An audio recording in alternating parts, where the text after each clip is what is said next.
Sasa bwana, ili ndio marking wa kuambia chora kitu draw and color. Hii ulikuwa unapaka color. Kama ni mtu umechora unapaka hii.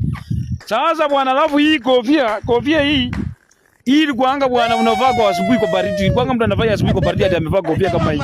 Hadi ya kukinga baridi asubuhi. Kwanza tulikuwa na kitu tulikuwa ndo na mvuele asubuhi. Kwa siku yote naenda na mvuele hiyo mvuke sasa ya asubuhi.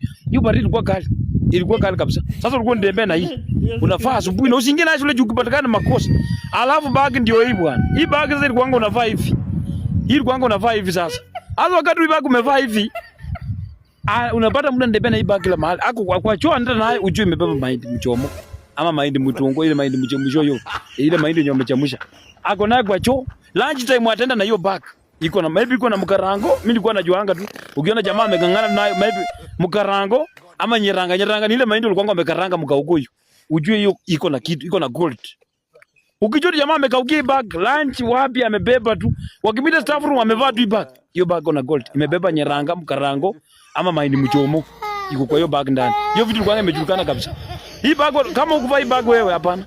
Hii bag ilikuwa mambo mbaya. Unajua zamani ulikuwa utembea nayo kwa sababu gani? Because tu kuanga wakati na wakati tulikuwa na desk. Hata tulikuwa paka tumia hizi.